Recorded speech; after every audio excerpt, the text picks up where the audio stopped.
उद्धवजी ठाकरे साहेब शिवसेनेचे पक्षप्रमुख उद्यापासून संपूर्ण मराठवाड्याच्या दौऱ्यावर आहे। 8 जिल्ह्यामध्ये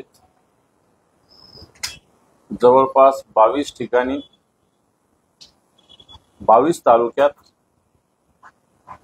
आणि एक गाव धरून त्याच्या बाजूच्या 20-25 गावातील शेतकरी, म्हणजे जर 22 तालुक्यातून एक 25 गावाचे प्रत्येक तालुक्यातील जरी शेतकरी बघितले, जवळपास 700-800 गावातील शेतकऱ्याशी संवाद माननीय उद्धवजी ठाकरे साहेब 5, 6, 7, 8 या तारखेला साधणार आहेत। मी काल आणि परवा या दौऱ्याची पूर्वतयारी म्हणून या सगळ्या भागात जाऊन आलो। स्थिती भयावह आहे। सरकारने केलेली घोषणा पत्रकार परिषदेत ही पूर्णपणे फेल ठरलेली आहे आणि फेलच आहे। सरकारने हेक्टरी जी रक्कम द्यायची ठरवली होती बागायतीला, जिरायतीला, फळबागांना आणि खडून गेलेल्या जमिनीला, काही ठिकाणी जिरायती जमिनी ज्या आहेत काही ठिकाणी 1000, 2000, 3000, 4000 आणि तुरळक ठिकाणी 8500 रुपये मिळालेले आहेत, हे नक्की। परंतु सर्व ठिकाणी बागायती जी शेतकरी आहेत त्यांना अजून 1 रुपया मिळालेला नाही। फळबागवाल्यांना तर अजून 1 कवडी मिळालेली नाही।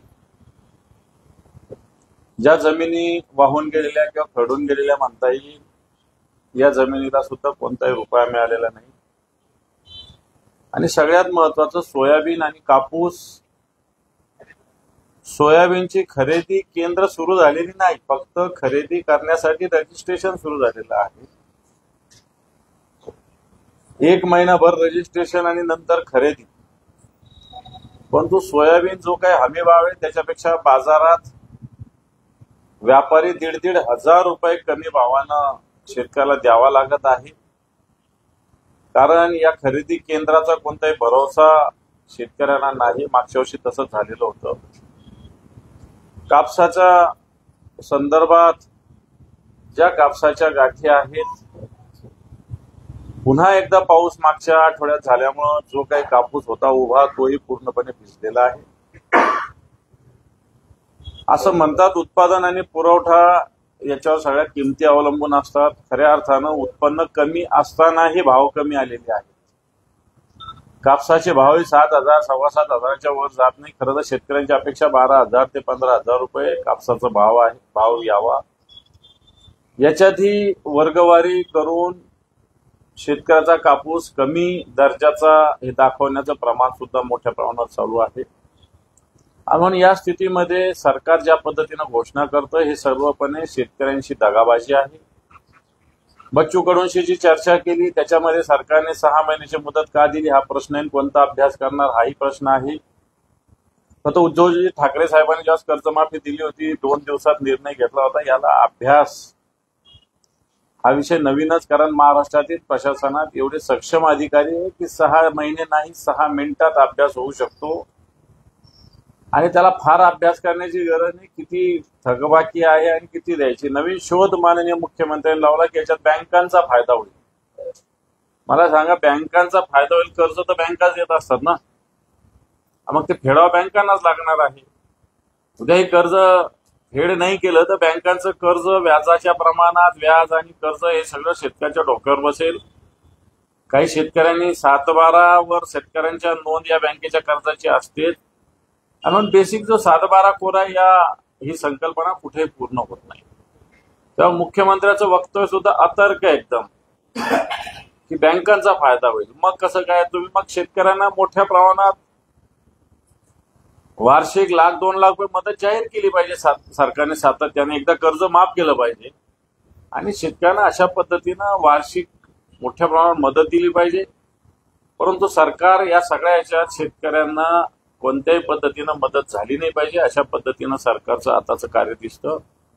म्हणून आम्ही दगाबाज रे या नावाने ही मोहीम राबवतोय। सरकार शेतकऱ्याशी दगाबाजी करतंय. आणि म्हणजे पॅकेज डिक्लेअर केलं, या पॅकेजचं झालं काय हा प्रश्न सुद्धा उद्धवजी ठाकरे साहेब उद्या गावोगाव या मराठवाड्यात विचारणार आहे.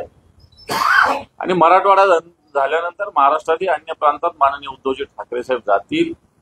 मला असं वाटतं या माध्यमातून जनजागृती करून सरकारवर दबाव येऊन निश्चित शेतकऱ्याच्या पदरात जास्तीत जास्त मदत पडावी अशा प्रकारचा आमचा उद्देश आहे. सरकार एकीकडे सांगते की आम्ही मदत केलेली आहे. सरकारने जर मदत केली तर आम्ही कोणत्याही गावात जायची म्हणजे तशी या कामासाठी जाण्याची आवश्यकता राहणार. आम्ही सरकारच्या मदतीचं स्वागतच करू. प्रत्येक ठिकाणी राजकारणाची आवश्यकता नाही, परंतु सरकारची मदत, सरकारची घोषणा, सरकारचे अध्यादेश आणि प्रत्यक्षात मदत याच्यात प्रचंड तफावत आहे. आणि म्हणून हा 4 दिवसाचा दौरा हा नुसता मराठवाड्याचा नव्हे तर महाराष्ट्र दळून काढेल अशा प्रकारचा दौरा माननीय उद्धवजींचा आहे. तर राज्याच्या मुख्यमंत्र्यांनी त्या शेतकऱ्याला राजकारण करू नको अशा पद्धतीनं भूमिका घेतली होती. उपमुख्यमंत्री अजितदादांनी ज्याच प्रश्न विचारला होता तर याला राज्याचा मुख्यमंत्री करा अशा पद्धतीने सांगितलं होतं. परंतु उद्धवजी ठाकरे साहेबांचा दौरा हा शेतकऱ्यांनाच बोलतं करणारा आहे. तेव्हा शेतकऱ्यांनी आपली भूमिका, व्यथा, अडचणी निश्चित जनतेसमोर मांडाव्या अशा प्रकारचा प्रयत्न आहे. बाकी सत्ताधारी पक्ष बोलण्याशिवाय करतो काय? बोलाचीच कडी आणि बोलाचा भात आत्ताच्या घडीला चालू आहे. भंडारा जिल्ह्याची खासदार कुशल पडवळे जर शेतकऱ्यांना मदत केली नाही तर आम्ही तुम्हाला उडवून देऊ. प्रधानमंत्री आणि मुख्यमंत्र्यांना खास करून उडवून देण्याची नाही. उडवून देण्याचा अर्थ म्हणजे काय? आपण म्हणतो चला हे उडवून टाकतो, आपण हे सगळं तुमचं बोलणं मी उडवून टाकतो असा त्याचा अर्थ होऊ शकतो. उडवून देऊ म्हणजे काय करणार? वाटतं याचा अर्थ फार काही बाकी घेण्यापेक्षा राजकीय सामाजिक घेतला पाहिजे. शेतकऱ्यांना जर मदत नाही मिळाली तर आम्ही तुम्हाला उडवून देऊ. उडवून देऊ म्हणजे याचा अर्थ सुस्पष्ट आहे. ग्रामीण भागामध्ये मुंबईच्या लोकांना उडवून देऊ म्हणजे गोळी दिसत असेल, परंतु ग्रामीण भागातील लोकांना उडवून देऊचा अर्थ वेगळा आहे. आणि त्यामुळे मला असं वाटतं जे भंडारा गोंदियाच्या खासदारांनी पाळलेली भूमिका फार चुकीची असं मला तरी वाटतं.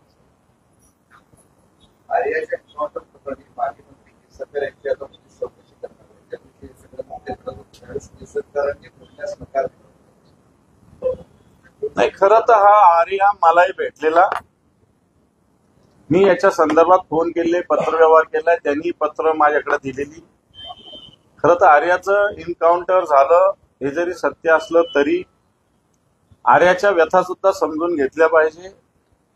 त्यांनी वेगळ्या पद्धतीनं शिक्षण विभागात काम केलं, वेगळ्या योजनेत काम केलं, परंतु त्याला प्रत्यक्षात याचा मोबदला सरकारने दिलेला नाही. त्यामुळे तो व्यथित होता, मानसिकदृष्ट्या सुद्धा व्यथित होता. माझ्या सेक्रेटरीला तर त्याच्या बायकोचा सुद्धा फोन आला होता एकदा. आनंद सुरळकर माझा जो सेक्रेटरी झाला त्याच्या मिसेसचा सुद्धा एकदा फोन आलेला होता. त्यामुळे आर्याची केस मला तरी माहिती आहे. त्यामुळे आर्याला भले त्यांनी काही चुकीचं काम करून मुलांना किडनॅप केलं असेल हे तर चुकीचं आहे, परंतु त्याची मानसिकताच पूर्णपणे खराब झालेली होती आणि याला जबाबदार शिक्षण खातं आहे. झाली पाहिजे. केस सरकारांची त्या खात्यातल्या अधिकाऱ्यांची पण व्हावी. त्या खात्यातले अधिकारी म्हणजे ज्याला झालीतले शुक्राचार्य अशा पद्धतीनं आहे. मंत्र्यांनाही बदनाम करणारे हे अधिकारीच आहे या खात्यातले. मागच्या काळात अनेक योजनेमध्ये अशाच पद्धतीनं मंत्र्यांना मिसगाईड करणारी यंत्रणा या ठिकाणी आहे. आणि म्हणून केसरकरांबरोबरच त्यांच्या खात्यात म्हणजे त्यावेळेच्या खात्यात जे अधिकारी होते ते महत्वाचे, त्यांची चौकशी सगळ्यात महत्वाची.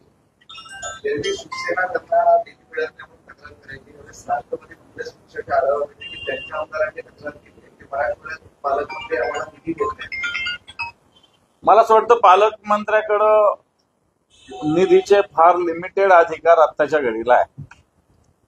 राज्य सरकारने पालकमंत्र्याला सुद्धा बांधून टाकलेला आहे. पालकमंत्र्याला अतिशय लिमिटेड अधिकार आत्ताच्या घडीला डीपीडीसी मध्ये निधीमध्ये आहे. माझ्या माहितीवरून नवीन जी नियमावली राज्य सरकारने बनवली त्याच्यामध्ये.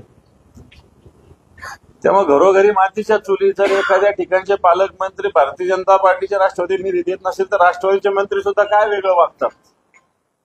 राष्ट्रवादीचे पण पालकमंत्री असंच वागतात. त्यामुळं मला असं वाटतं निधी देताना कोणत्याही पक्षात असो त्याला एक समान वागणूक, कारण शेवटी जनता आपली आहे हा विजन आपण सगळ्यांनी ठेवण्याची, कोणत्याही पक्षाचा पालकमंत्री असो त्यांनी ठेवण्याची गरज आहे. ते आताच्या सरकारमधील मंत्री ठेवत नाही. जस्टिस फॉर ऑल म्हणजे काय? चांगलं आहे ना. खरं तर त्यांच्या भूमिकेचं आपण स्वागत करतो. आम्ही शेलारांच्या भूमिकेचं स्वागत आहे.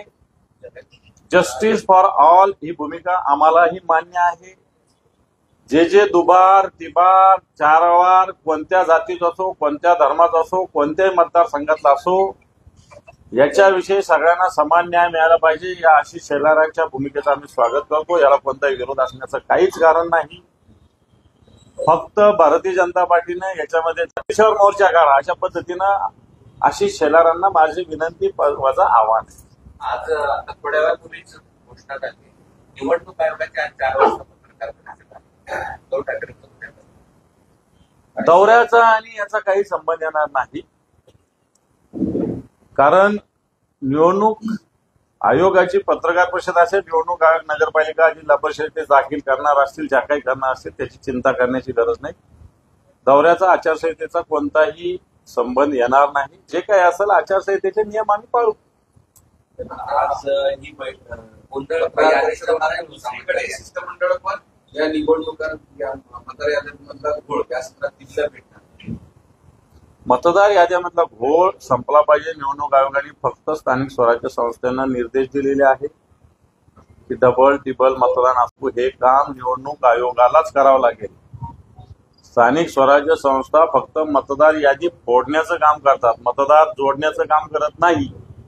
हे काम निवडणूक आयोगाचं आहे. समजा महानगरपालिकेचे वॉर्ड आहे किंवा जिल्हा परिषदेचे गट आहे, नगरपालिकेचे वॉर्ड, हे फक्त ज्या सीमांकन झालेलं आहे त्याच्या पद्धतीनं यादी फोडणं एवढंच काम स्थानिक स्वराज्य संस्था करेल.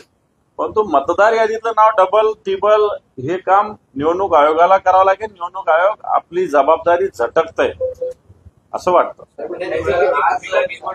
मतदार यादी निवडणुका घेऊ नये आता आज आचारसंहिता शक्यता आता काय भूमिका? या भूमिकेवर ठाम आहे आम्ही. जर मतदार यादीमध्ये घोळ असेल, चला आम्ही म्हणत होतो, आता भारतीय जनता पार्टी म्हणते, आम्ही त्याचं सकारात्मक स्वागत करतो आशिष शेलारांच्या भूमिकेचं. त्यामुळे तेही म्हणतात तर मतदार यादी सुरळीत व्हावी. जर निवडणूक आयोगाने आज निवडणुका घोषित केल्या तर तुमची भूमिका काय असेल? मला असं वाटतं याच्याविषयी निश्चित सर्व नेतृत्व एकत्र बसून निर्णय घेईल. पण सदोष मतदार यादीवर निवडणुका लढणं किंवा घेणं दोन्ही गोष्ट चुकीचं आहे. उद्धव ठाकरेंचा दौरा होणारच. आचारसंहितेच्या काळात कसं काय प्रॉब्लेम त्याला? आचारसंहितेच्या काळात फिरत नसतं, कोण माने फिरत नाही? फिरतात, फिरू आम्ही. आता आज पत्रकार परिषद आहे त्यांची, त्याबद्दलची तुमची भूमिका काय आहे? तुम्ही तर मागणी केली होती की निवडणुका घेऊ नये. मतदार याद्या ज्या सदोष आहेत त्या सुधारित कराव्या ही आमची मूळ मागणी आहे. आणि मला असं वाटतं ती मागणी निवडणूक आयोगाने पूर्ण करण्याची आवश्यकता आहे. ती जर नाही नेली त्याच्यामुळे नवीन प्रश्न निर्माण होती. निश्चित त्याच्याविषयी काय पावलं उचलायची, या निवडणूक आयोग काय भूमिका घेतं संध्याकाळी, याच्यानंतर आम्ही हे ठरवू. आत्ताच काही बोलणं चुकीचं होईल. जर असं म्हणता येईल की जर अशा सदोष मतदार याद्यांवर निवडणुका घेतल्या तर बहिष्कार सुद्धा घालू शकतात विरोधी पक्ष असं म्हणतात. मला असं वाटतं त्याच्याविषयी सगळ्यांना मिळून भूमिका घ्यावी लागेल. परंतु अजून निवडणुका जाहीर झाल्या, आपण असं समजण्याचं गरज नाही. निवडणूक आयोग काय काय येणार काय भूमिका घेतात त्याच्या आपण वाटतो. मराठी आणि उत्तर भारतीय माहिती जगली पाहिजे. काल देवेंद्रजी बिहारमध्ये बोलताना सुद्धा त्यांनी अशाच पद्धतीनं भूमिका मांडली. छठ पूजेसाठी आम्ही मुंबईमध्ये 300 ठिकाणं उभी केली अशा पद्धतीनं सांगितलं. आणि महाराष्ट्रापेक्षा बिहारवर मोदीजींचं प्रेम आहे असं देवेंद्रजींनी सांगितलं. खरं तर मराठी आपली मातृभाषा आहे, आई आहे. आणि काल कुठेतरी म्हटलं की स्वामी तिन्ही जगाचा आई विना भिकारी. त्यामुळे आई सगळ्यात महत्वाची आहे. मावशी पण आवश्यक असते. हिंदीला आमचा विरोध नाहीये, पण मूळ भाषा मातृभाषा आपली मराठी आहे. या महाराष्ट्रात मराठीच असली पाहिजे. मग दुसऱ्या भाषा हिंदी असेल वगैरे ज्या काही इंग्रजी असेल त्या यायला आमचा काही विरोध नाहीये. परंतु या महाराष्ट्राची मूळ भाषा, पहिली भाषा, मातृभाषा ही मराठी. ती काय शिवसेना आहे का? ती आपली आता सगळी जमा झालेली सगळे टाळके, ज्यांना काय विचार आहे का, भूमिका आहे का, तत्व आहे. थँक्यू.